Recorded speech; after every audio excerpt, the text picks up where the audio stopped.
This time I'm going to call to order the meeting of the local board of appeal and equalization. First item then would be for this meeting's agenda is to consider the approval of the minutes of the local board of appeal and equalization meeting that was held on April 17th. Council has printed copies of the minutes. Are there any questions? Motion to approve? Move the minutes be approved. Second. Motion by Mike, second by Dan to approve. All those in favor say aye. Aye. Those opposed, motion passes.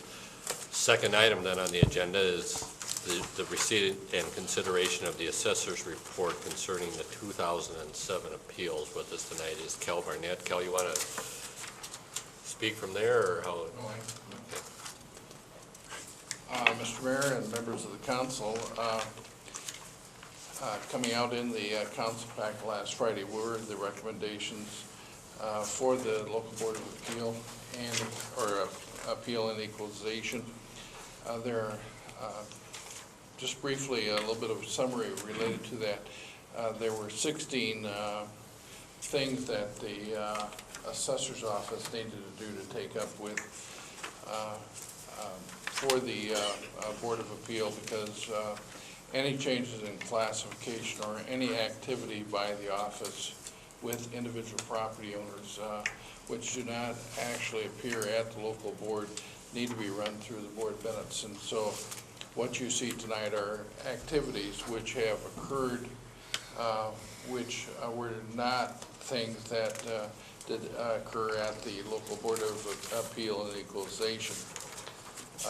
There were 3 commercial industrial issues that were brought to the assessor's attention.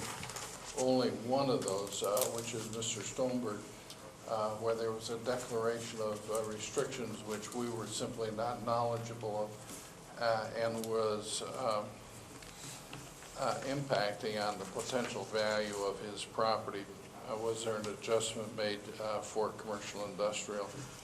In terms of apartment, there was one that was brought forward, and that was in Starlight Edition, and there was no adjustment made for that.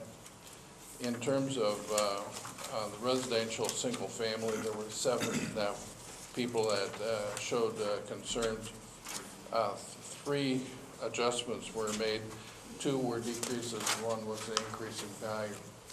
The increase in value was at the request of the property owner, which is sometimes quite unusual, but there were improvements that had been made to the property. Therefore, a property value increase was warranted. In terms of clerical errors, which were classifications, and one of them also was a change in value where there had been a calculator type of error made, and the multiplication did not come up to where it should be, or was higher than what it should be. There were 5 changes that were recorded in the report. I'd be more than happy to respond to any particular property or question that you might have, but that is kind of an overall summary of what the report says. Are there any questions regarding the report, the assessor's report?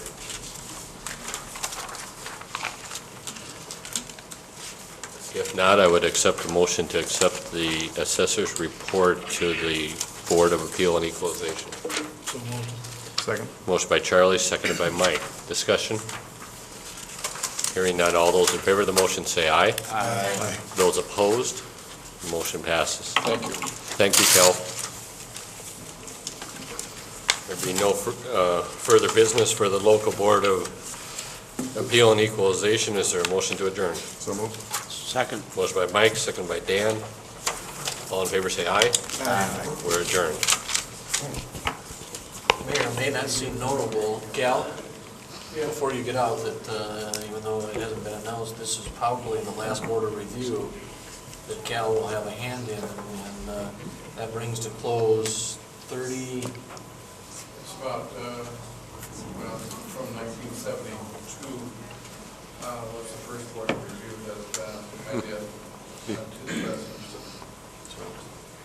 It may not have been acknowledged, but I thought it was appropriate to point out this will be his last one. This is 35th. Thank you very much, Cal. Thank you, Cal. At this time, I will call to order the meeting of the Marshall City Council with the Pledge of Allegiance.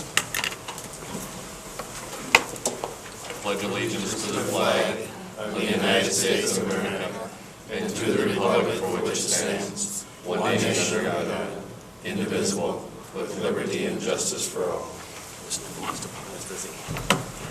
I'd like to welcome everyone here this evening to the City Council meeting. We have at least 2 additions to the agenda. Glenn? Yes, thank you, Mayor and Council. We'd like to eliminate item number 10 from the agenda. That's the Nwakama plat. It wasn't ready at this time. And we'd like to add 2 items, one for a vacation of utility easement and the other for a zoning code request that just came in. And why don't we add those as agenda item number 10A and 10B? 10A being the petition for the vacation of the utility easement, and 10B, the zoning code request. Can be fine. Okay. Are there any other changes, additions, or deletions to this agenda? If not, we'll operate under that agenda. The first item would be to consider the approval of the minutes of the last regular council meeting that was held on April 16, 2007, as well as the special council meeting that was held on April 17, 2007. Council has the minutes of both meetings. Are there any questions about the minutes? I move those minutes be accepted. Second. Motion by Charlie, seconded by Mike. Discussion? If not, all those in favor of the motion say aye. Aye. Those opposed, motion passes. Agenda item number 2 is a public hearing. This is a public hearing on project Y15, the Tree Street Area Improvement Project. Public hearing will be on the proposed assessment. Following the conclusion of the public hearing, we will consider the resolution that would adopt the assessment. With that, I will call on Director of Public Works, City Engineer Glenn Olson to conduct the public hearing. Thank you, Mayor and Council. This project is a part of a very significant improvement, a set of improvements done in the Tree Street area. And this hearing is concerning the sanitary sewer portion of the project. There are 3 major components of the improvement: the water main replacement, the sanitary sewer replacement, and the electrical going from overhead to underground in this neighborhood. So we have identified the area that we're talking about here, really from East College Drive on the south to just north of Box Elder Street, from North Whitney Street to North Bruce Street, this entire area. There's an additional area off on East College Drive on the water main replacement, but that's not a part of this part of the project. The improvements that are being made are total replacement of the water main, sanitary sewer main, and of course the burial of the electrical. And involved with that project is a significant requirement for the phasing of that project. The phasing of the project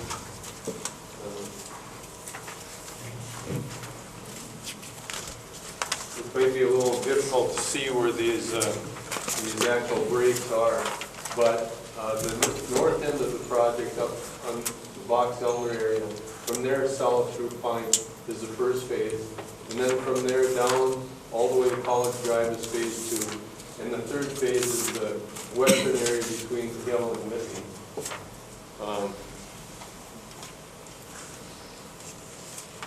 The project was put together and conceived so that the property owners have the alternatives of extending the available special assessments up to and including the replacement of their sewer lines on the property.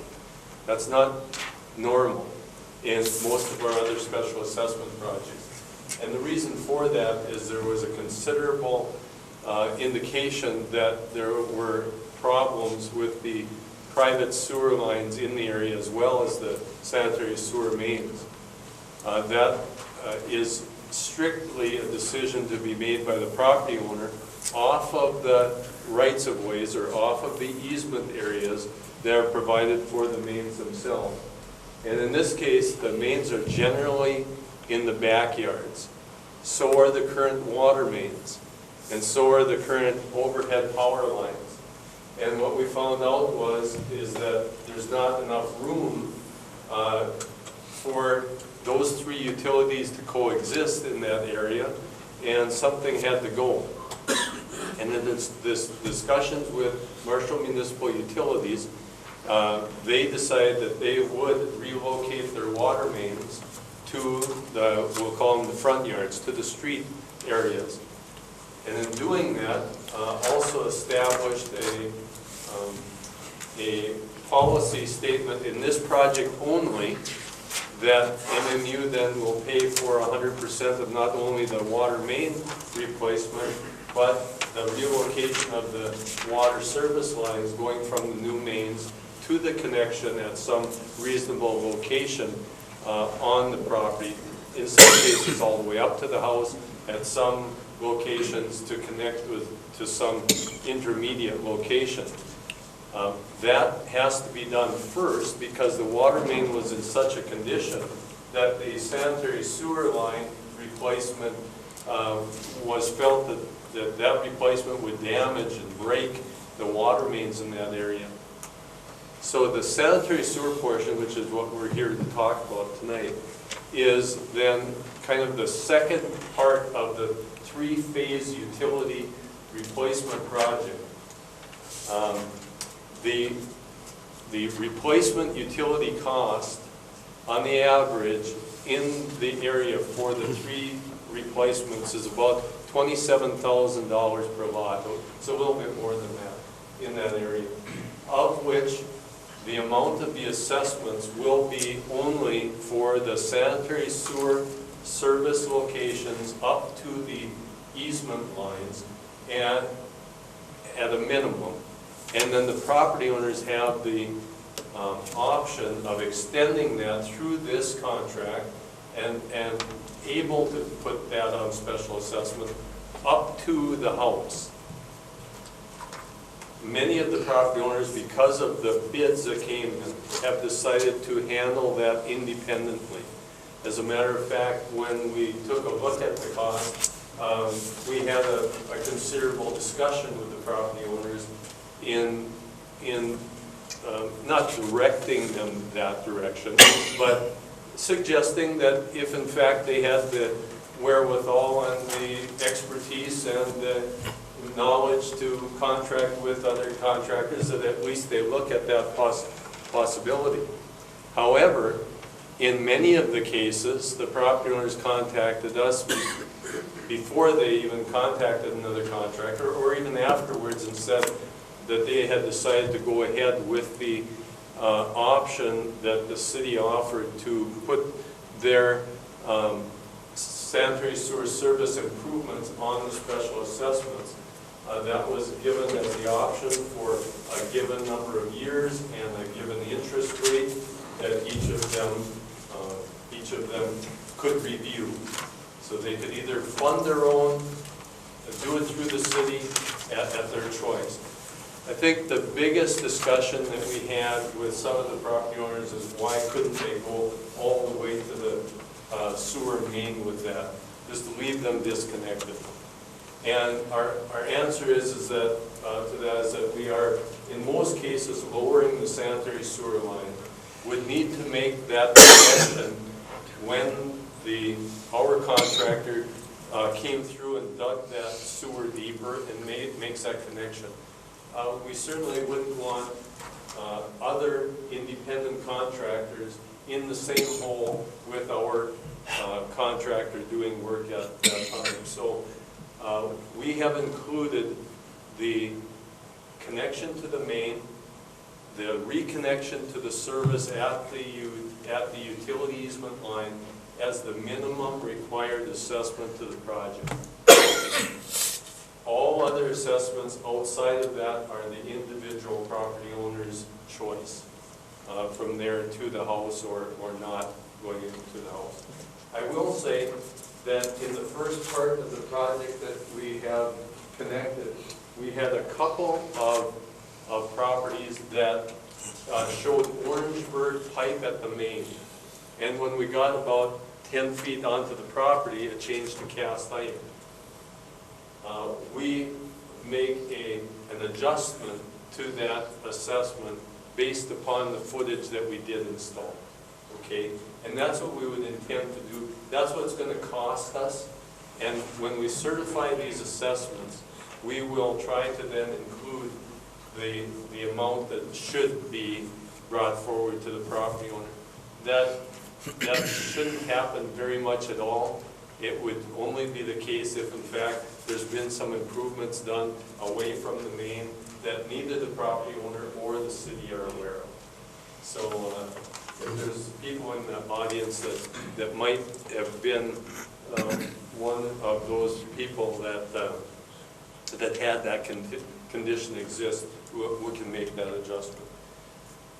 I think at this point in time, I'll leave it at that. I think that it's a needed project. It's something that we've struggled with a little bit on the dollar amounts, but there's a significant amount of the improvements that is being covered by the wastewater department and Marshall Municipal Utilities.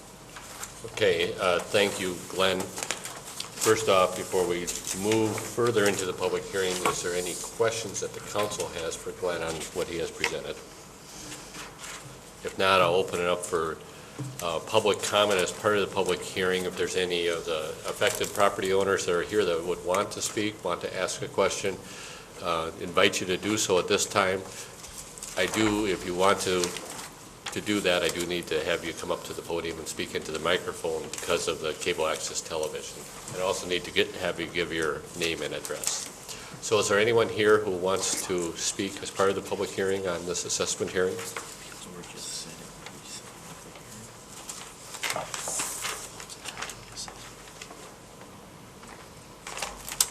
Or anyone that just has any general questions about this project or the assessment process? What's going to be assessed? Yes. I thought there were going to be dollar figures given out tonight. Yes, you got a dollar amount on your assessment notice, and that's the amounts that are being discussed tonight. Or is that 10A and B then? Yes. No, you got a special assessment notice separate from that after each person delivered their choice, A or B, Yeah. or one or two. Then you got an assessment notice after that told about this public hearing and about the dollar amount and the number of years that you could put on special assessments. Tom, That was after the 1 and 2. Tom, what's your address? 5 Catherine.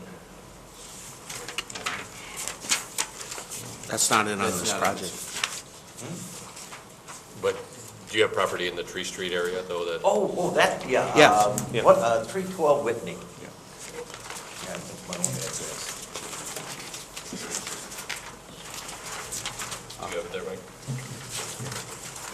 1204. So he's Number on page. 142. Yep.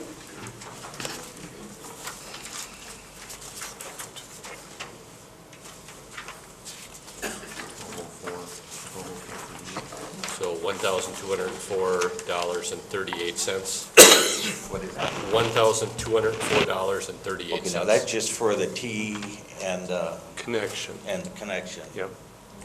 With the About 15 feet. Yeah, with the extension to the easement line. to the easement line. Easement Yep. line.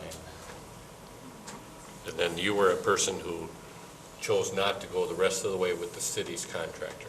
That would be Well, Yes. I guess I did, and I don't know if anybody mentioned to the city council, but the first meeting we had with Glenn Olson, very productive meeting, good handout.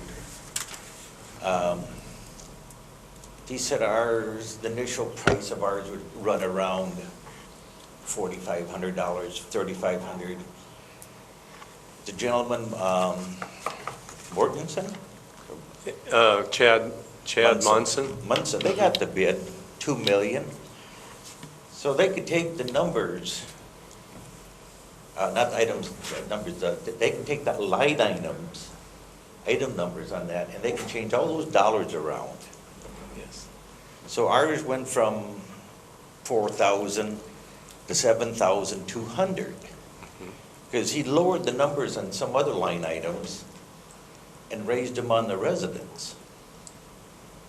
That's correct. But I thought the city was here to look after the residents. When somebody comes in and raises something $3,000-4,000 on you, isn't that sort of the city council's responsibility to say, wait a minute, you're putting it to our residents? Mayor, if we could, we'd have Glenn explain what occurred in the bidding process from the early estimate that the gentleman just described as to what the end bid result was. Yes. It still was 2 million. He's exactly right. All the contractors operate pretty much the same way. What they do is they identify their cost for the project, and they get themselves a total cost, and then they rearrange their specific bid items within that number. And the reason they do that is they don't want any other contractor able to figure out exactly what they're going to bid on each individual item for their next bid. So that's a very common contracting item. And I'll give you an example of another extreme where a contractor came in on the water main portion and bid 1 cent per foot on the curb and gutter replacement. That's because he has that cost figured in other items of his bid. In this case, the contractor who got the job was actually apologetic at our next meeting that we had at the school, in that he said he didn't understand it was going to impact the project like it did. However, that's what the numbers are. Well, let me intervene right there. But You he said did say you that. did not think the numbers were, but you were personally saying the average price is going to be between 3,500 and 4,000. That's what our That's average what you prices said you are went- based upon our information that we have with all previous projects. Yeah, so That's where- exactly so right. Where is this gentleman coming from? That's, every individual bid is bid by the contractor, and we recommend the low responsible bidder for the entire work. We don't take individual line items within that. And in this case, though, every property owner still has that choice of whether or not to choose that contractor, and that, I think his other price was about $4,500 for including his whole service line. Well, in his case, he wouldn't want to do that. But the minimum connection fee is still the $1,400 or $1,200 plus. And we did look at those prices. Most of that price is in the T and the short piece of pipe and the connection. And those prices were reasonably priced in accordance with the other contractors, okay? So I'm confident in the smaller number being reasonable, but the longer extension, then it comes down to, do you want to put it on specials? Do you want to hire someone else to do it? Do you want to guarantee the job for 2 years? Do you want to hydro seed it yourself? Do you want to take care of the settlements?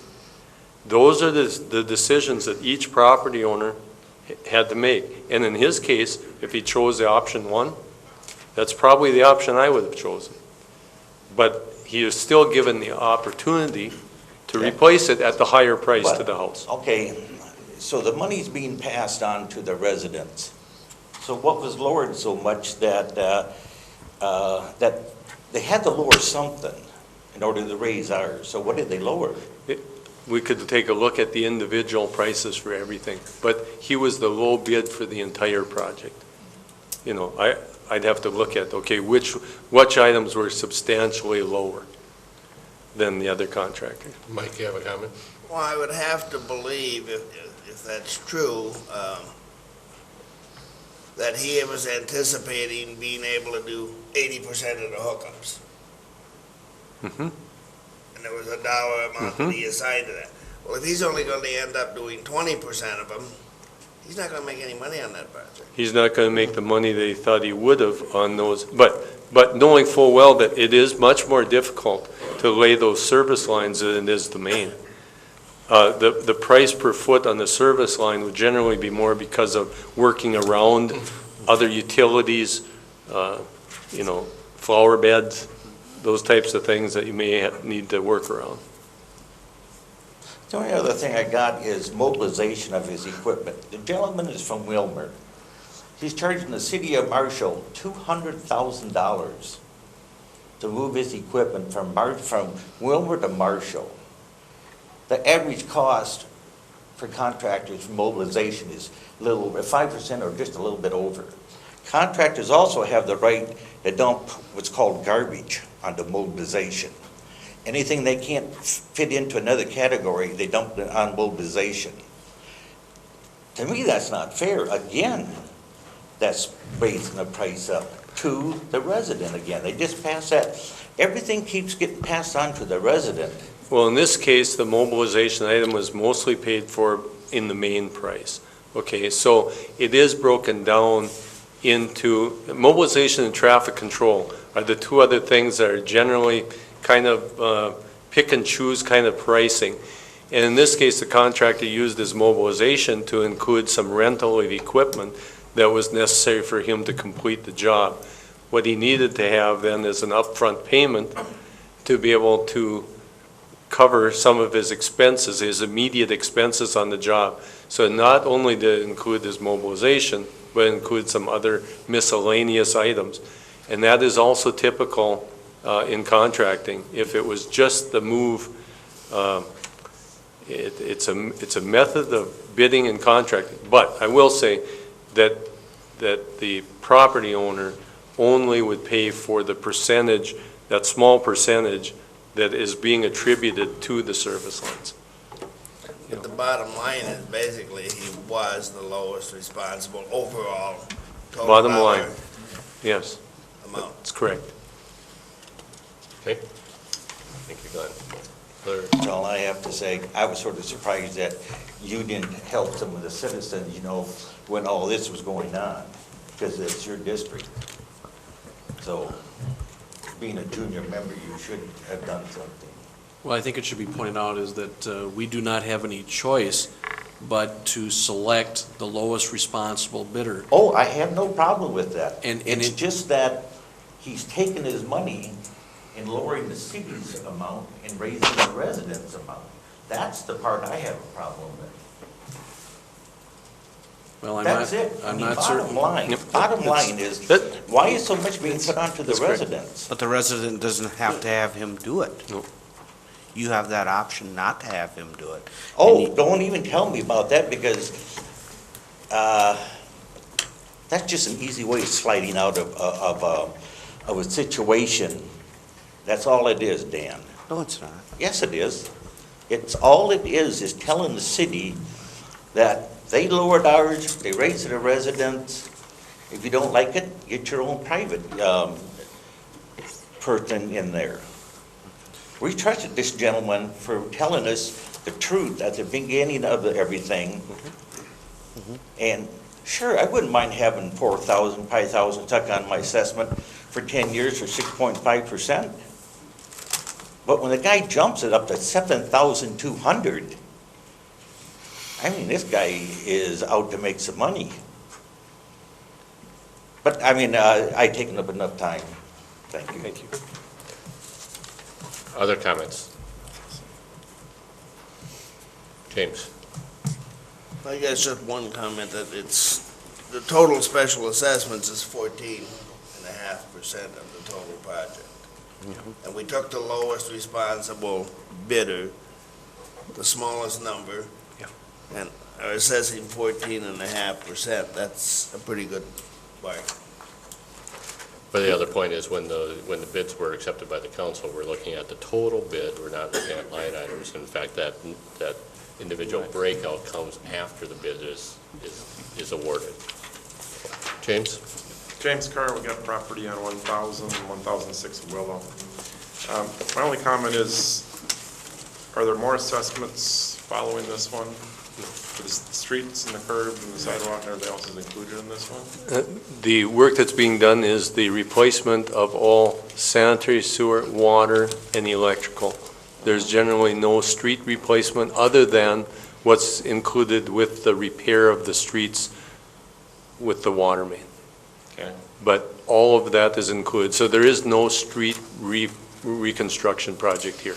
Okay. And the waters, the city's paying for all, or the utilities are paying for 100%? Utilities are paying for water and power. That's all I got. Thanks.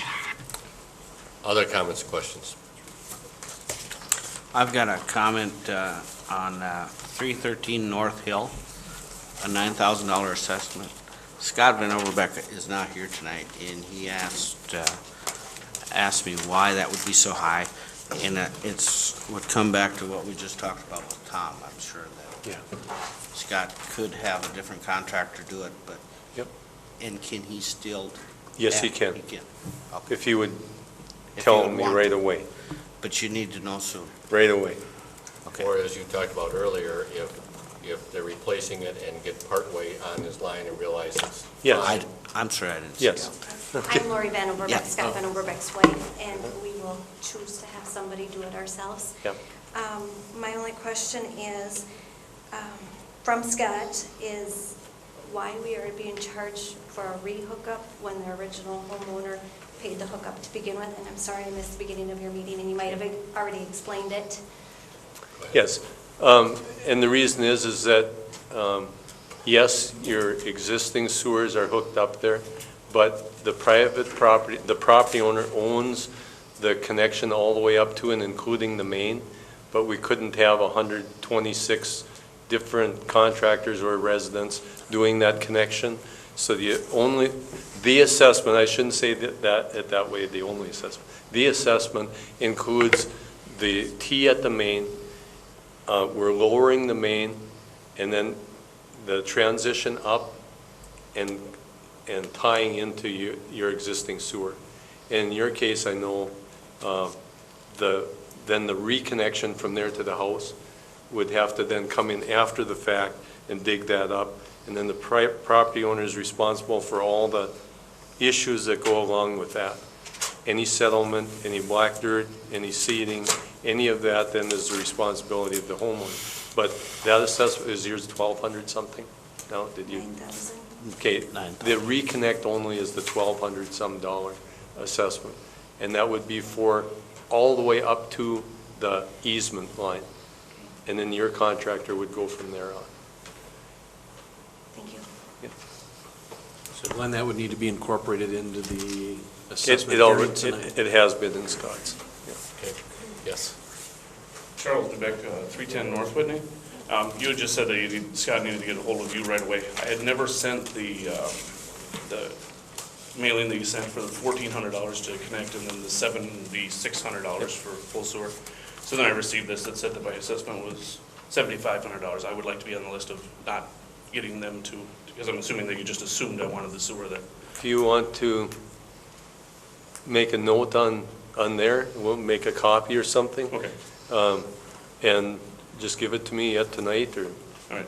Then I was wondering, like, I was told it was $1,400 for the hookup, but then I've heard 12 and 11. Yes. So I'm wondering what mine is. It went down $200 because of the adjustments to the footages and things like that, so it would, I don't like to assume anything, but the connection is generally 120438, if you want to write that down. There are two exceptions to that, or I believe, in that connection, but I believe if it's a reconnect only, what's your address? 310 North Whitney. So right now it's listed on the assessment roll at 753008. Yep.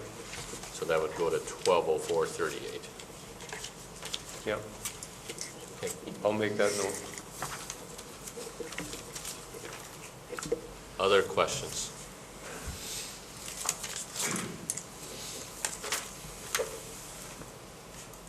council have any other questions? If not, is there a motion to close the public hearing? So moved. Second.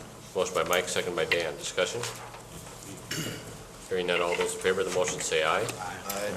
Those opposed, motion passes. We'll now consider the resolution that would adopt the assessment. Any questions about the resolution? With the changes indicated. I would entertain a motion. I'll make a motion to adopt the assessments with the changes that's been presented tonight. Motion by Charlie, is there a second to that motion? Second. Seconded by Mike. Discussion? Hearing none, all those in favor of the motion say aye. Aye. Those opposed, motion passes. Agenda item number 3 is award of bids. This would be the resolution to contract with the council member for the portable restroom services. Mike, do you have this? Yes, Mayor, thank you. On behalf of the Parks Department, you have included in your packet a summary of the quotations that were received from 3 local vendors for the procurement of portable restrooms for the summer in 3 of the city's parks, one at the Legion Field Skate Park, one at the Legion Field Softball Field, and the other one would be Liberty Park. You can see on the quotation summary that's listed as Exhibit A to the resolution that those services are purchased on a monthly basis for 6 months at the Legion Field Skate Park, for 3.5 months at the softball field, and 5 months at the Liberty Park. Based on the quotations that are also attached for your review, the low quotation rested with Southwest Sanitation in the amount of $1,111.86. Due to the fact that that does involve a business with an elected official, we are required to report to you that they are, in fact, the low bidder. We've provided to you a resolution to contract and/or to pay that council member due to the fact that they are the low bidder. In order for those services to essentially be provided, the council does need to adopt the resolution unanimously. Unanimously with one absence and abstention. Yeah, with the appropriate abstention. Those in attendance. Okay, questions? Is there, you have the resolution before you. Are there any questions about the resolution? If not, is there a motion? Make a motion that we accept this bid. Motion by Charlie, seconded by Mike, to approve the bid as well as the resolution contract with council member for portable restroom services. Discussion on the motion. If there is no discussion, all those in favor of the motion say aye. Aye. Those opposed? Abstain. And one abstention. Jane, you got the vote that passed unanimously. Agenda item number 4 is the consent agenda. Quite a number of items on the consent agenda this evening. The A is a new tobacco license for Marshall Tobacco Incorporated at 204 West Main Street. Also a temporary on-sale beer license for Marshall Baseball Association. A plumber's license for Joseph Brust, doing business as Brust Mechanical Contracting. A plumber's license for Samuel Sahlstrom, doing business as Sahlstrom's Heating and Cooling and Refrigeration. A application for exempt permit for Wiener Memorial Foundation for a raffle at the Marshall Golf Club on September 10th, 2007. A lawful gambling license renewal application for the American Legion Post 113 for September 1, 2007 to August 31st, 2009. The authorization to dispose of surplus property at a public auction to be held on May 17, 2007.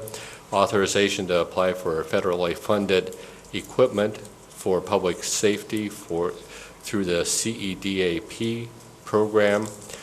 A resolution approving the amendment number 1 lease agreement, number PS 0082 with Minnesota Department of Public Safety, the Driver and Vehicle Services.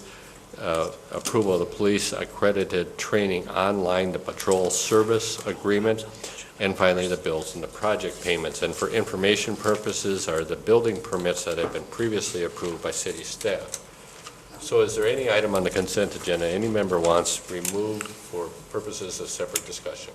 J. Any other item?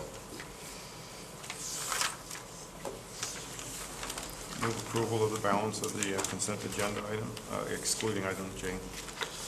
Second. Motion by Mike, seconded by Charlie. Discussion? Hearing none, all those in favor of the motion say aye. Aye. Those opposed, motion passes. Agenda item number 4J is the approval of the police accredited training online service agreement. Mike? Well, just clarification, I guess. Number one, this is continuing education for the officers. How much, will this replace any other, or is this strictly in addition to? It's additionally, it's within the existing training budget. Working with the League of Minnesota Cities Insurance Trust is a recommendation that we provide a more enhanced training with this post-credit abilities. No, we were still within the training budget, still send employees to different trainings. But it was an opportunity to provide, based on their scheduling, sometimes people aren't able to go, and so this is available within his existing training budget to augment the training in those areas. That from a certification standpoint, it actually helps Rob out in providing the training. Well, because it's online and so forth, I guess my question is, looking at it, is this going to be done during the regularly scheduled hours? Yes. Okay, that's all. Okay, other questions on this? We want to try it and see how it works, and if for some reason it doesn't work, the Sheriff's Department has been on it since the first year, and they found it very valuable, and so it's an opportunity working with the League of Cities Insurance Trust to ensure that our public safety personnel are up to date on all of the new releases in these topics. So it will be required of all officers? Yes. Okay, that was the other question. Thank you. I move approval of online training. Second. Motion by Mike, seconded by Mike, for approval of the police accredited training online service agreement. Discussion on the motion? If not, all those in favor of the motion say aye. Aye. Those opposed, motion passes. Agenda item number 5, first item of new business, 2 items from the Legislative and Ordinance Committee. First would be the introduction of the ordinance amending the accessory building regarding the accessory building numbers. Mike, do you have this? No, this is Glenn out of your area. Glenn? Sorry. Or the chair of the Legislative and Ordinance Committee could handle it. Who was not there? No, I can do that. On 5A, Glenn? And it's, I was not in attendance. Okay, there's 2 items that we want to discuss. One is the accessory building numbers, the other is the parking for the, we call it the big box stores. You can see, however, in the review of both of them, there was a fairly comprehensive review of both the ordinances to take care of some items that were unclear in the ordinance when they were being reviewed. So the major items that came forward from the accessory building numbers is that we would allow up to 3 of them for those properties of over 7/10 of an acre. And so that was the recommended result of that discussion. If you have any other questions on that, it's your response.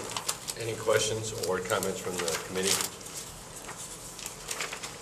The only comments I got is this is a discussion that we took place a long time ago when Mike was with the Planning Commission, and we met with them and we went through the whole process, because with the expanding size of the lots that we're having and coming forward nowadays, it just seemed that we needed to change that ordinance. You don't have to keep coming and ask for a variance for something that's pretty decent to do, so that was the reason that was brought forward. I would support this. Is there a motion for the introduction? I would support the introduction, yeah, make a motion to that. Second. Motion by Charlie, seconded by Mike to introduce the ordinance. Discussion? If not, all those in favor of the motion say aye. Aye. Those opposed, motion passes. The Legislative and Ordinance Committee also discussed the parking requirements for the big box stores. the action here would be the introduction of the ordinance. Glenn? That's correct, and you can take a look at the big box stores, is really on 5-4, in the retail stores and service establishments.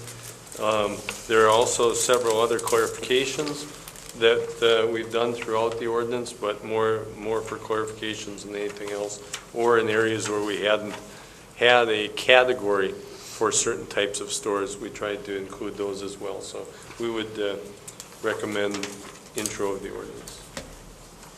Questions? Is there a motion to that effect? I move that gets put to hearing. Second. Motion by Charlie, seconded by Mike to introduce the ordinance. Call for public hearing. Discussion? Not all those in favor of the motion say aye. Aye. Those opposed, motion passes. Agenda item number 6 is the Main Street project.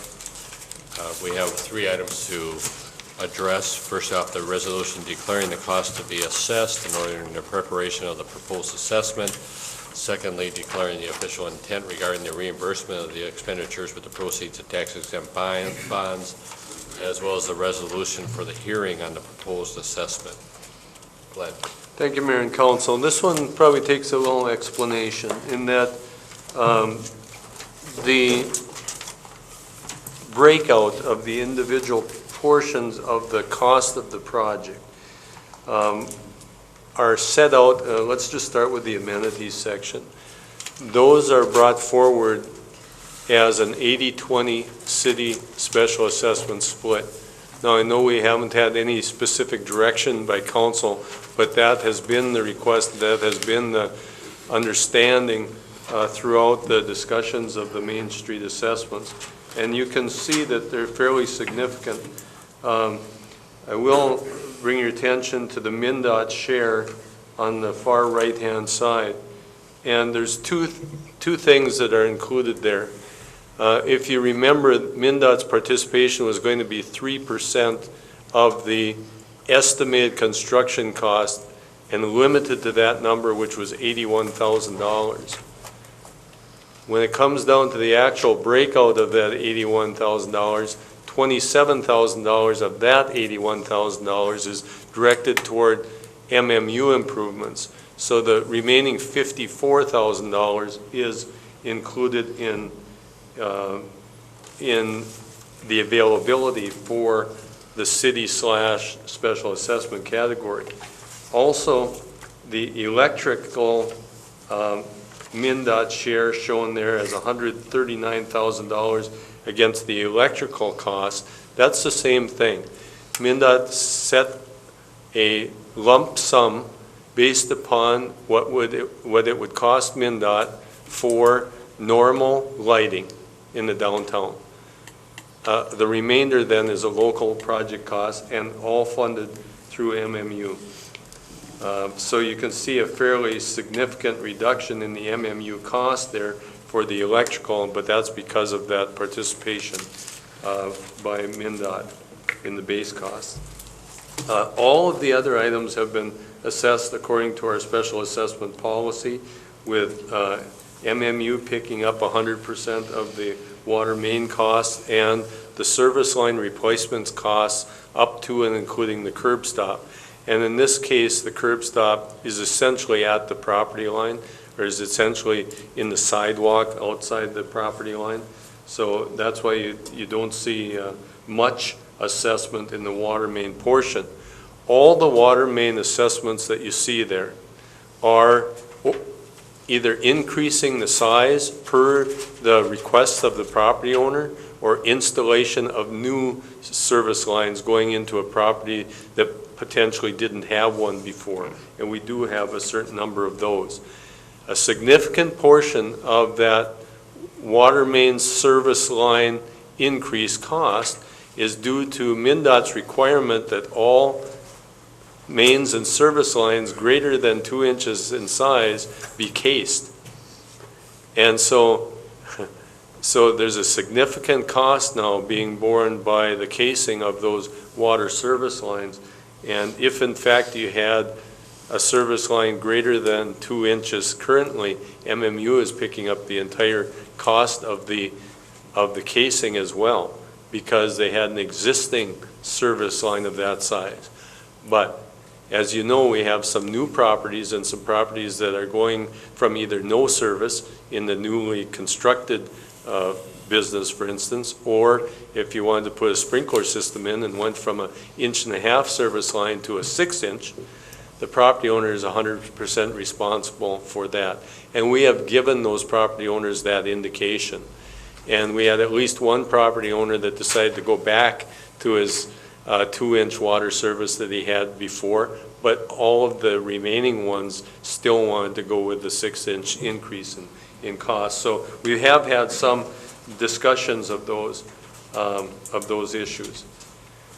Like I said, probably the biggest discussion point is the amenities section, where MnDOT is picking up 100% of the gray sidewalk concrete cost and the gray crosswalk cost, and the rest is being spread through amenities with 80% city participation.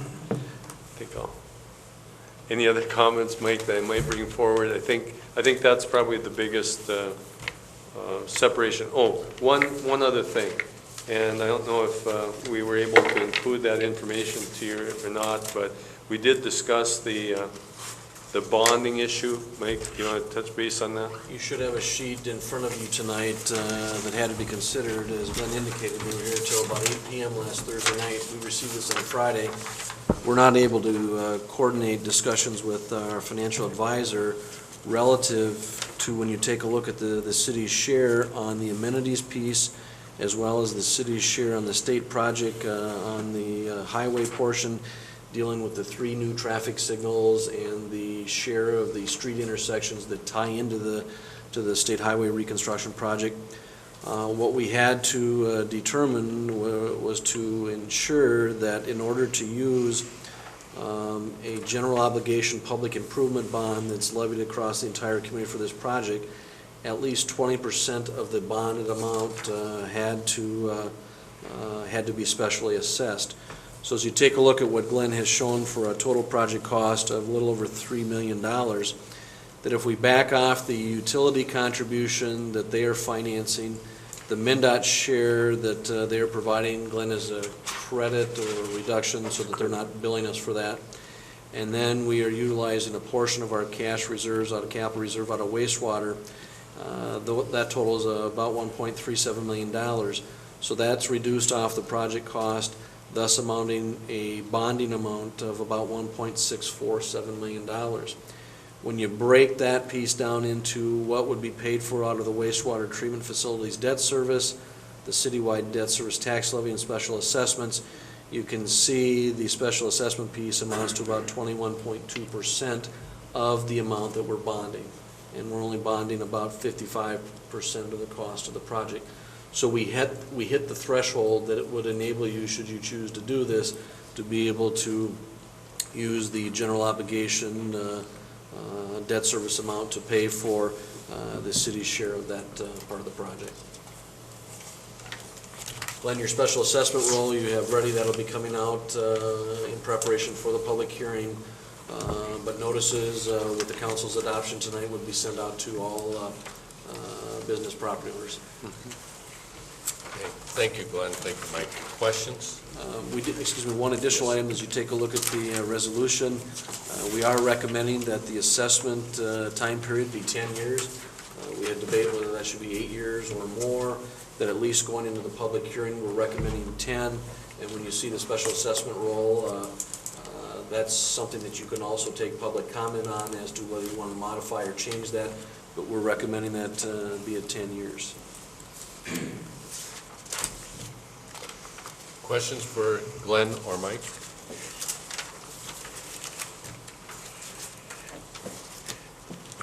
Not, I'd entertain a motion for the resolution declaring the cost to be assessed. I have a question about the amenities, and the reason why the prices went up there was because of how it was bid out? Is that why it's so much higher than what we originally? Yes. It's actual quantities and actual bid amounts. And you can see in the summary sheet that the number on 6.2 is not the same as the number on 6.1. And Yeah. the reason for that is because we have used the actual numbers of the bid items in 6-1. The one on 6-2 was just the amenities list that came in from Green Space Committee, and we adjusted the quantities, but not the bid dollar amounts.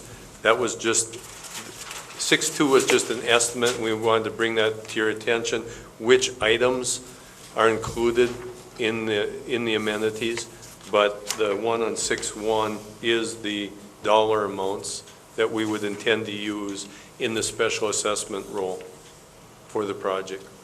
And Glenn, the primary component for Jenny's benefit or the rest of the council, the piece associated with all of the colored sidewalk crosswalks, if you aggregate that together, is the lion's share of the makeup of most of those items. $350,000 is those items. The last action we took on this, what exactly did we approve? Obviously, we didn't approve the estimated Right. 500. The items that are included on the left-hand side, including the kiosks on the right-hand side, were approved by council to go forward.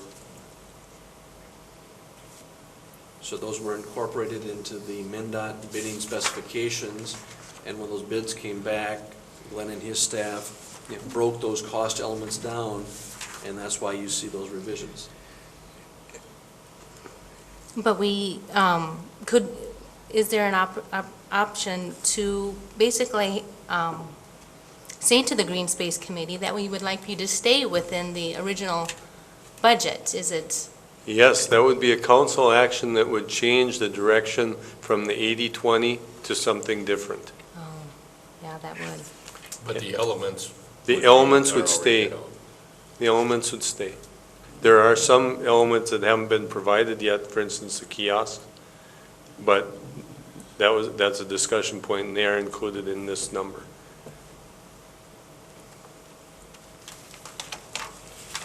But I think for Councilmember Holzhauser's information, I think the only method would be a reestablishment of the 80-20 split at this point in time. So that would bring the number. For the city down and the assessments up.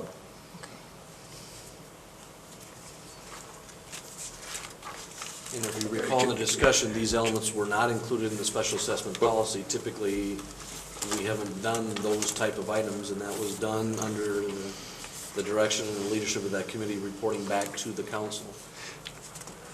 I will bring up one other item that we will be bringing up at a separate discussion for assessments, and that's in the 3rd and 4th Street assessment projects that have been petitioned for.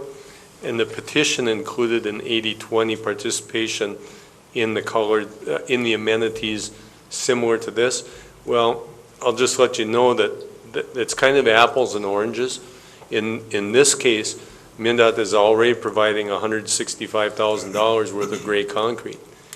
And the amenities that we're talking about here are the 80-20 split of the coloring only, which is again the cost, it doubles the cost of the sidewalk.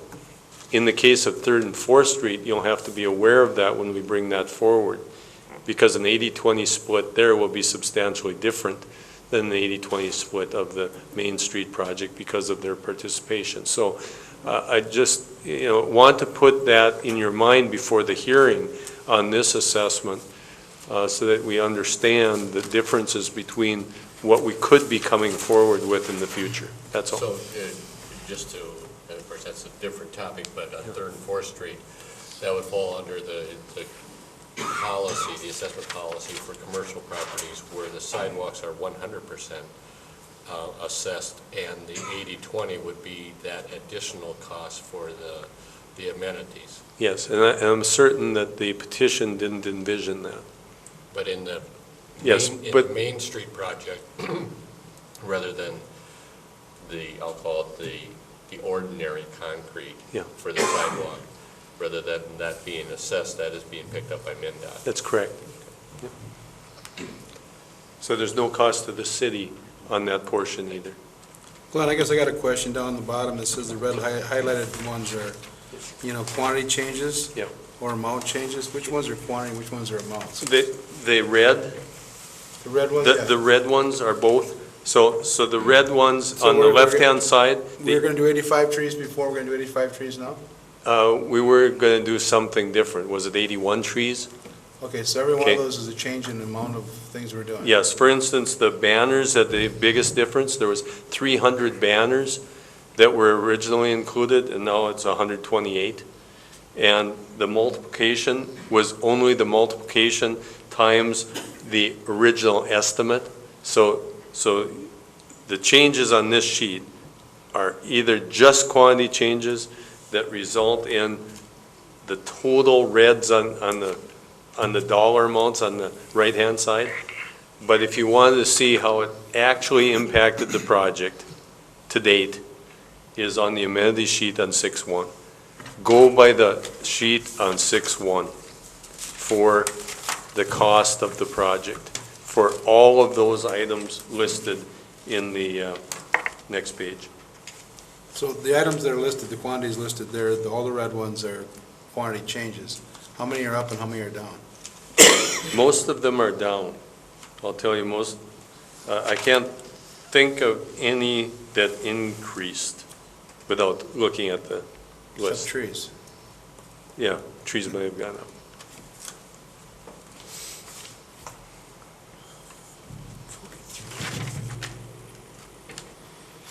Other questions? It says 84.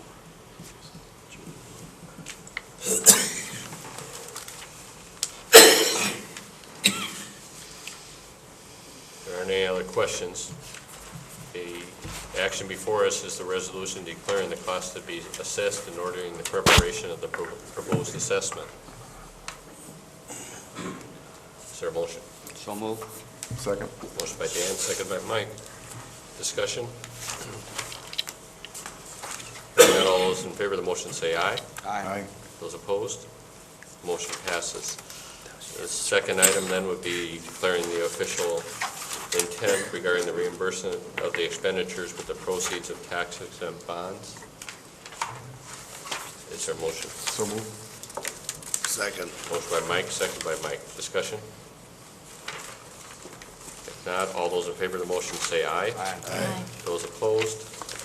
Motion passes. And then third item would be the resolution calling for the hearing on the proposed assessment, and that hearing would be held on June 4th. Is there a motion? So moved. Second. Motion by Mike, second by Charlie. Discussion? Hearing none, all those in favor of the motion say aye. Aye. Those opposed? Motion passes. Thank you, Glenn, and Mike, for all the work that's gone in. Mayor, I would point out that one of the things that we've been debating with this construction project, it was just pointed out by City Attorney Simpson, is that one of the things we're contemplating, depending upon the need from a handicapped accessibility issue and based on the number of attendees, we may want to take a look at whether we move that hearing depending upon, we anticipate being able to fit in this room. We're also contemplating that for other future council meetings, planning commission, community service board meetings, because to the rear entry of our building is not handicapped accessible. So I would ask for the abilities to make a change in that resolution to a location if, after conferring with Glenn, that we think that that might be necessary for that hearing. Winter notices going out? Soon. By the end of the week, hopefully. And it's a judgment call. There, we may be worrying about nothing, but we think we need to plan for that. The other side of that is we send out the notices as is and make that determination as we get a little bit closer, and if need be, through the news media, choose to relocate that. So what action is necessary to give you that flexibility? I'm just asking if you'd indulge us with that if need be, then we can make the change in the resolution, even though you approved it with the council chambers being the location, that before we finalize and send out that notice, is that we make a judgment call on whether we think we need to do that or not. Any issue with that from any council member? No. Okay, great. Okay, agenda item number 7 is the wastewater treatment facility digester project. We have a change order here, Glenn. Thank you, Mayor and Council. This change order involves the construction of some housing for some specific items on wastewater treatment. Bob Van Moore is here to maybe give you a little discussion of the proposal, as well as maybe a short update on how we're doing with our ATAD process. I hope that most of you who do notice have noticed the reduction in odor coming from our plant. That's fairly significant if you live north of College Drive. Bob? On the change order here, it's, what we're looking for is an enclosure for a ammonia scrubber, which is an odor control device. This is one of the further north areas where the thermal process equipment is in, and basically what it is, it's a Bob, fiberglass. can I interrupt you and have you come up to the mic so you... We want to get you on TV. Didn't realize you were bashful. Thank you. The enclosure we're asking for in the change order is basically for winter freeze protection of some of the equipment with our ammonia scrubbing devices out there. It was a consideration all through the project that we may need this. We were hoping that maybe we wouldn't, but as we were coming through and building it, looking to see what would happen if we did have a severe winter and we did have an equipment malfunction and a freeze problem, it did cost us several $1,000s to repair the equipment. So we just thought that this would be a fairly inexpensive way to get this enclosed and ensure that it'll protect the equipment in the future. Because the crews are there, I think it's a fairly reasonable price on the building. It's more than just a building. They basically have to do pin-in concrete flooring to the existing floating slab and stuff like that. So it's a little more involved than just a three-sided building. But I think it's a well worth deal, and I feel we really need it. We did also check with the building inspection to see if the price was competitive with what they've seen in building permits, and he indicated it certainly was. So we were pretty comfortable coming forward with the recommendation. Okay, thank you, Bob. Any questions for Bob? If not, you have the request. Is there a motion? I'll move motion to approve the change order. Motion by Dan, seconded by Charlie. Discussion? If not, all those in favor of the motion say aye. Aye. Those opposed, motion passes. And then, Bob, you want to give us an update about how this new process is going? Yeah, just a quick update. We're about 5 weeks from final completion on it right now. Everything is going very good. We've been up and running for the best part of four weeks right now. The process is working excellent. The odor control has been working fabulous. There's been a lot of good comments on that. So contractor's been doing an excellent job, and basically down to some punch list items right now and trying to clean those up. So it's working real well, just what we expected. So. And Bob, it's my understanding, there's only a few of these in the country, so it's attracting quite a bit of attention from college classes and that type of thing. You want to make any comments on that? Yeah, it actually is the second generation of an ATAD unit, so aerobic treatment. There's a few municipal ones around the country. Actually, the company is doing very well. I think they've had like 4 startups in the last 3 to 4 months on other systems that they're doing. So it's really progressing, and even the systems in the state, there's 4 other systems in the state that have the aerobic treatment. They're even looking at our system, seeing if we can do some of the improvements that we're seeing on the second generation to help their systems. So I think it's going to be quite a centerpiece for the company to come and kind of show their technology farther west in the United States. So I think it's going to be a nice deal for them, and it sure has been nice for us. So. I think it would be, if we have the opportunity, it would be good if we could schedule a time when the council could view the process. Yeah, we're talking about that. Right now, they're basically out there seeding grass right now, and painters aren't completely finished. Right. But a month from now, I think I'm sure welcome that. So. Good. Plenty of. You will be impressed. Especially for those council members who had visited the previous plant. probably, you can appreciate the new plant if you hadn't been there before, but if you've been to the old plant, you'll certainly appreciate the tour. Thanks again. And one other item I'd like you to comment on is the basins and the ability of, to handle excess water flowage. We had, several, 50 to 100 miles west of here, received very, very heavy rains last night. If that would have occurred here, you have ability to have some storage. Yes, we do. The other project, large project that we're just finishing up is the equalization basin, which gives us the ability to store excess water as it comes in. We have about a 7 million gallon capacity with that, so that's, on a large rainfall, that would give us probably a day and a half of capacity that we could store in there while we still maintain the treatment and meet our standards going to the river. So then we'd slowly bring that back into the treatment plant and treat that. So in past years, we used to have to bypass pump that to the river, and not a good situation. So very nice improvement also. Very good. Any questions for Bob? Mayor, before you leave, the 7 million gallons of storage compares to our normal daily intake of how many? Normal, right now, we're doing about 2.2 million gallons a day of wastewater. On a rainfall, we see those numbers. If we'd have 3-inch rainfall, I'd expect to see those numbers about double over a day or so. Some of the I&I that we're still trying to battle and get out of the sanitary sewers. So we're continually working on it. The Tree Street area is a perfect example of a lot of the I&I that's coming in as we do sewer projects like that around town, and that just does nothing but help improve our treatment plant too. So. And the I&I for the viewing audiences? I&I is inflow and infiltration. Inflow would be an example of a sump pump hooked into the sanitary sewer or a manhole cover that's leaking. Infiltration is, it's a slower paced, such as cracked sewer pipe tiles and different things like that, which slowly, house foundation drains that slowly drain into the system. Very good. Thank you, Bob. Thanks.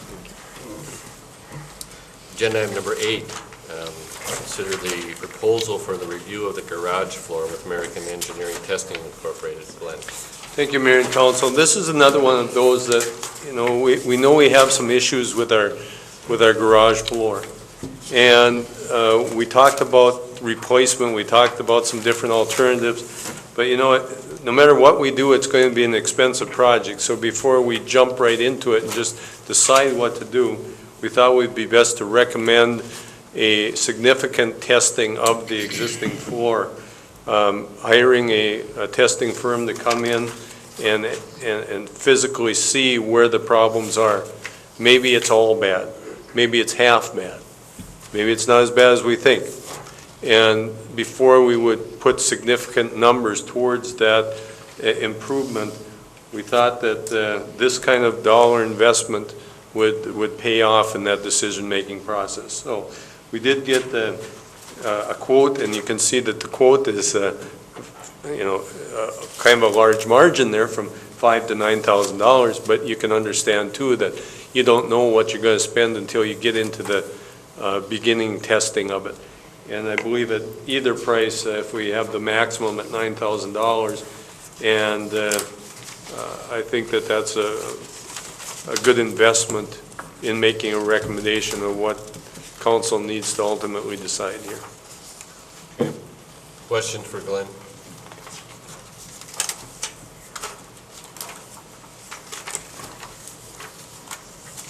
Entertain a motion. Move approval of the professional testing services proposal for up to $9,000.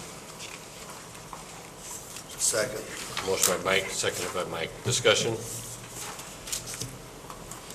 Hearing none, all those in favor of the motion say aye. Aye. Those opposed, motion passes. Agenda item number 9, the Redwood River Riprap Project. Glenn? Thank you, Mayor and Council. This one too was initiated, this project was initiated back in 2004, I believe, and we've had some difficulties with North Bruce Street, the Skunk Hollow Road project for some time. And we put together the project in 2004, but really didn't have a good funding source. Now, part of that funding source would be the existing storm sewer fund that we have. However, we wanted to make application to other entities to see if we could get some outside participation. And this now is a commitment from Lyon County RCRCA for up to $24,462.50 based upon 25% of the estimated cost of the portion of the project that's related to the North Bruce Street section. We still have to bring that project back to council for review, approval, bidding, the whole 9 yards. But we need to tie up these funds if in fact we do go forward with it, which we certainly need to do on Skunk Hollow Road at least. And we would recommend approval of the cost share agreement. And of course, that would be then subject to future bidding and award and all of those kinds of things. Just a minor point, but rather than RCRCA, that's SWCD. WCD? SWCD. SWCD. It was on the top Soil of, and Water it was on the Conservation. top of their sheet, so that'd be just great. SWCA. Well, I thought it was SWCD because that's back on 9-3. It's talking about Soil and Water Conservation District. But. Thank you for your On the other clarification. hand, maybe RCRCA is putting money into it, I don't know. We'll verify. Okay.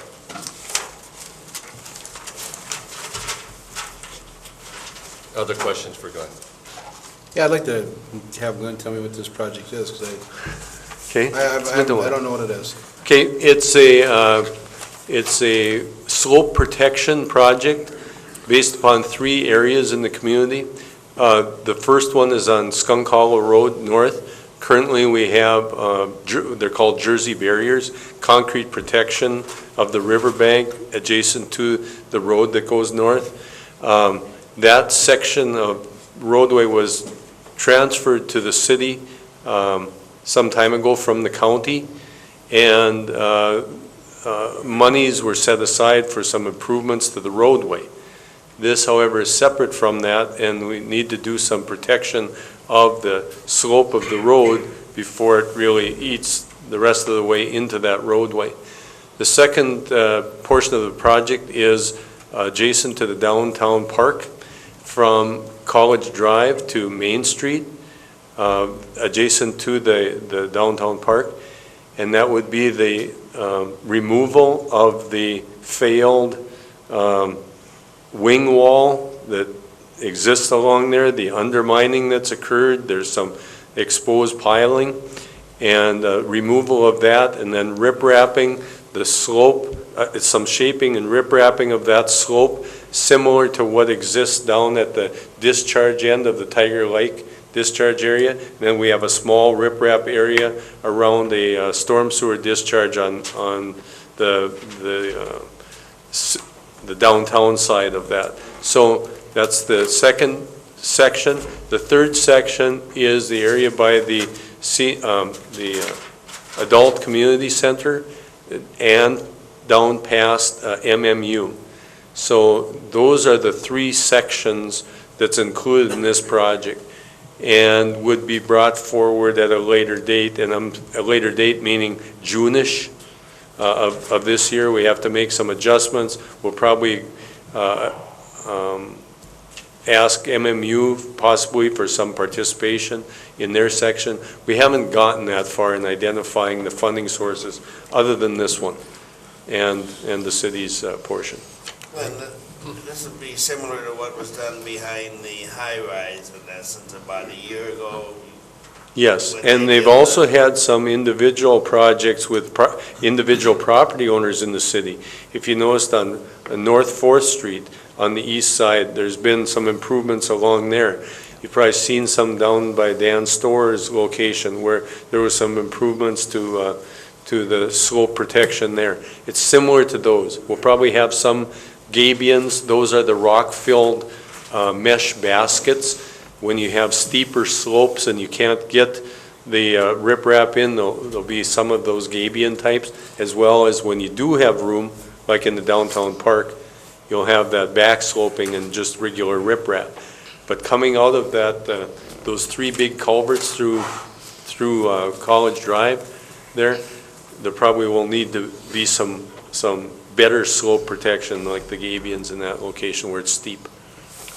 All designed to protect the riverbank from sloughing off and erosion into the river. That's correct.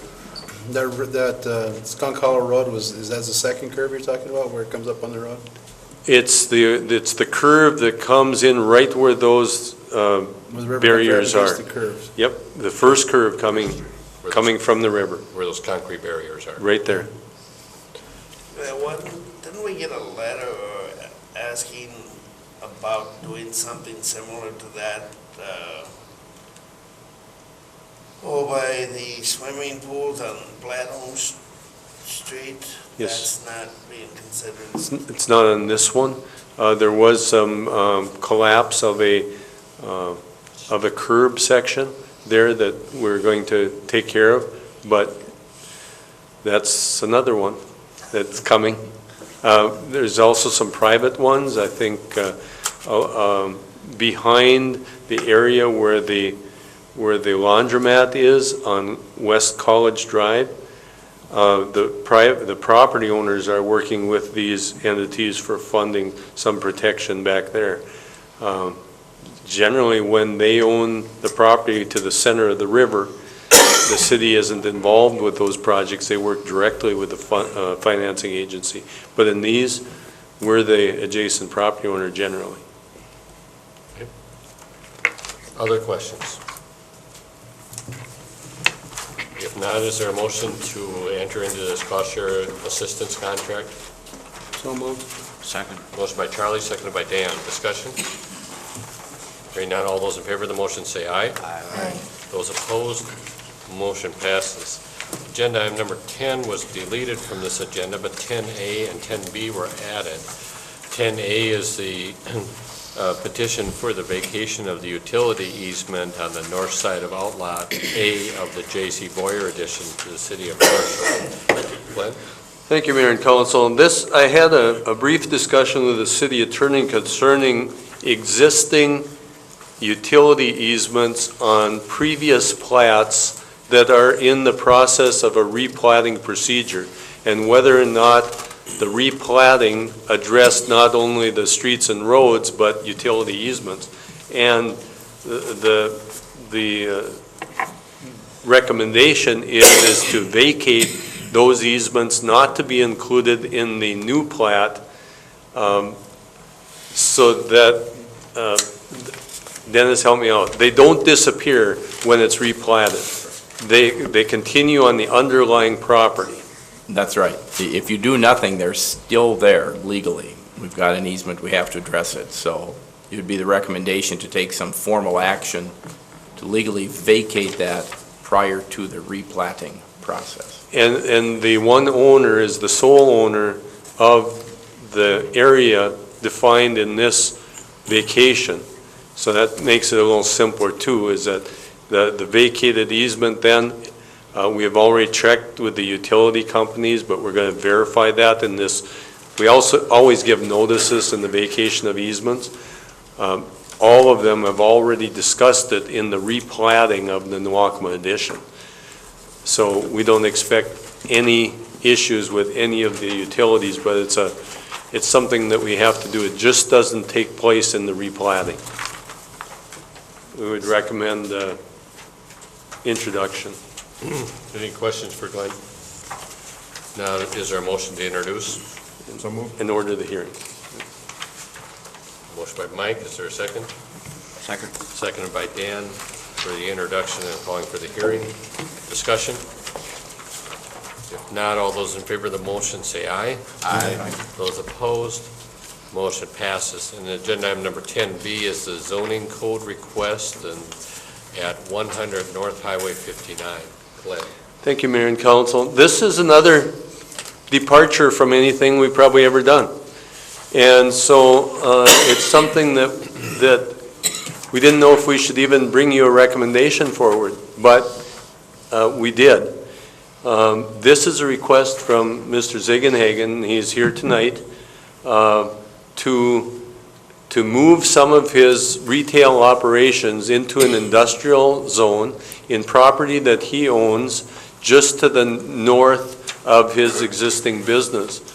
And you can see in the second paragraph that that request that he's made, there are no provisions in the zoning code or any of the rest of the city code providing an exception to the zoning code.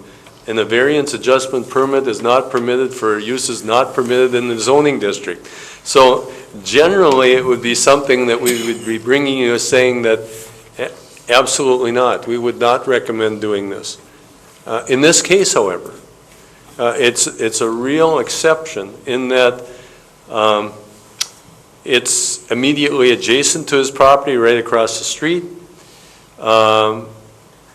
There is a business need for it, as far as what he's explained to us. And I can't see any good reason not to allow him to do this if, in fact, we put two conditions on.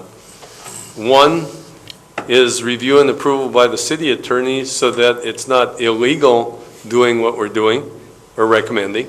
And the use must be terminated by October 1st, which is at least a month, 3 weeks, after the project's supposed to be complete. Now, knowing full well that might take a little longer, we certainly expect the roadway to be open and his access to be open.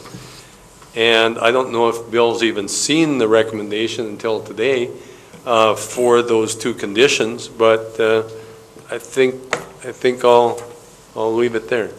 Okay, thanks, Glenn. Bill, you have any comments you want to make at this time? No, just as the letter states, I don't want to have to go to this drastic measure. I'm hoping we can leave the roadway open and that Glenn and Mark Hanson will keep working on a temporary access to the back. I'm just trying to get my ducks in a row when they start digging the road out and gets a big hole in front of me. If you don't have access, that I have an option to move some equipment to a different location.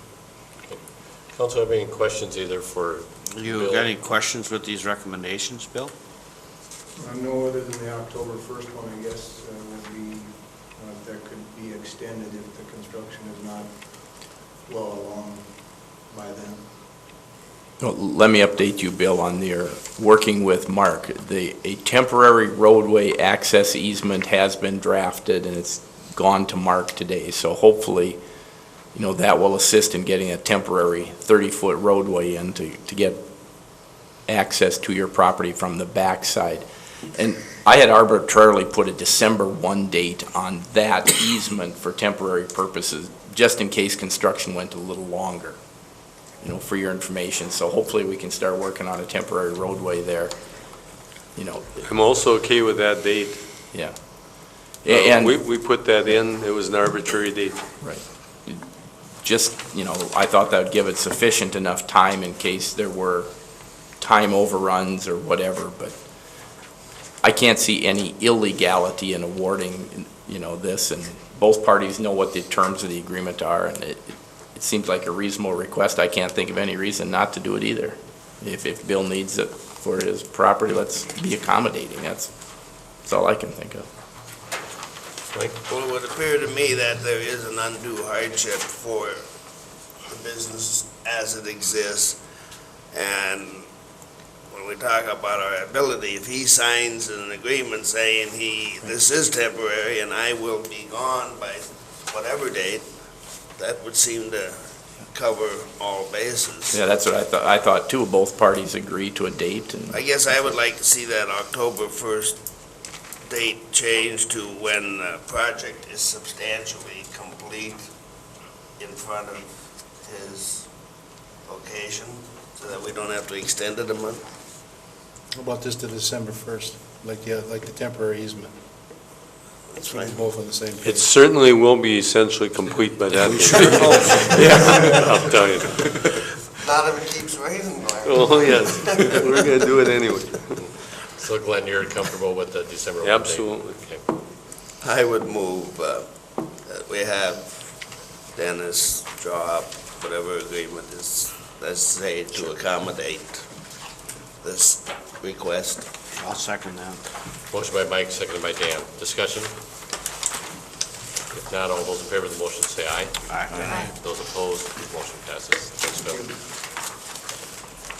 Agenda item number 11 is an addendum to the joint powers agreement with Apple Tree. Mike, do you have this? Right, Tom Mellebrook sent over to me the proposed addendum B. I have taken a look at that. There's a memo. I think your insurance provider is just trying to give you a little more flexibility and accountability if you need it. The requested changes allows a participant to go out there and see what else is available on the open market. If they want to solicit some other bids, they can do that.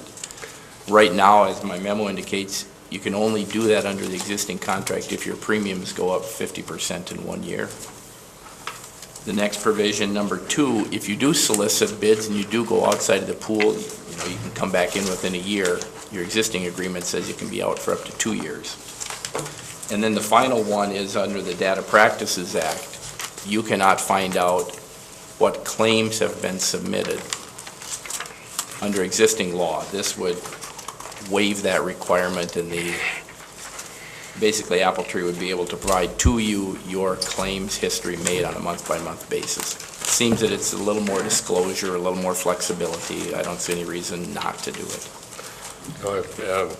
In the past several weeks, been in a number of other government meetings, including county boards around the area, and they're all acting on this, and it's all basically required because of, so that they're in compliance with state law, that state law requires them to not restrict the ability of their clients to shop around. Mike? Just for clarification, our agenda says an addendum to the agreement with Apple Tree. It's really with the Southwest. Southwest West Central XU. Yeah. Not Apple Tree directly. Okay.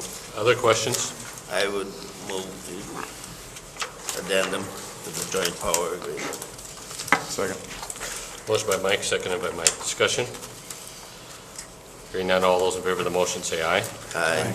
Those opposed, motion passes. Agenda item number 12 is to consider appointments to boards and commissions. The council has interviewed on 3 different special meetings in the past 2 weeks, various applicants to boards and commissions, and I'll just make a general comment that we're very fortunate that we have citizens that come forward that are willing to serve the city, and very appreciative of that. That's really what makes the city function, is the good workings and effective boards and commissions. Based on the interviews, I'm making the following recommendations. That Gary Schmidt be appointed to a second term on the Airport Commission, and that Sean Hastings be appointed to a first term on the Airport Commission. That Pam Larson be appointed to a second term on the Cable Commission, and Gail Coleman be appointed to a first term on the Cable Commission. That Randy Serene be appointed to a first term on the Economic Development Authority. That Dr. Stephen Meister be appointed to a first term on the Hospital Board. That Doug Noraki and Bruce Berg both be appointed to a first term on the Public Housing Commission. That Nikki Enerson be appointed to a second term on the Human Rights Commission, and that John Lind be appointed to his first full term on the Human Rights Commission. That John Harbeck be appointed to a second term on the Planning Commission. That Joyce Ahrens be appointed to a first term on the Police Civil Service Commission. That Gail Coleman be appointed to a second term on the Senior Citizen Center Commission. That Stan Finnestead be appointed to a term to expire May 31st of 2012 on the Utilities Commission, and that Mark Mallingan be appointed to a term that will expire on May 31st of 2011 on the Utilities Commission. We continue to have openings on several boards and commissions. We have openings we have one opening on the Planning Commission, one opening on the Senior Citizen Center Commission, and I would recommend that we advertise for those open positions. So, pardon me? Excuse me, clarification, Mayor, on the cable and senior citizen, you've got Gail Coleman on both of those? That is correct, yes. The, so I would offer those recommendations of appointment and entertain a motion to confirm. So moved. Second. Motion by Mike, seconded by Charlie. Discussion. Jane, I'll get you this list for your records too. All those in favor of the motion say aye.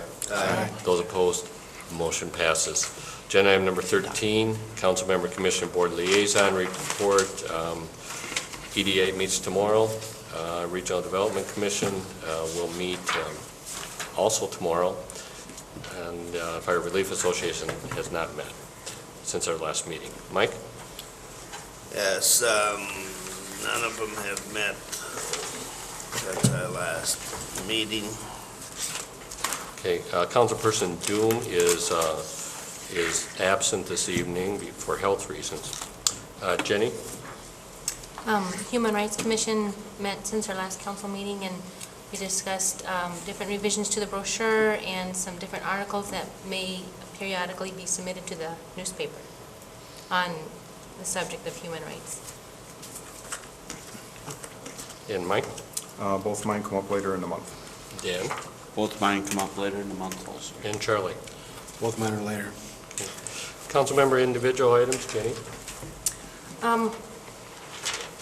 When we were going over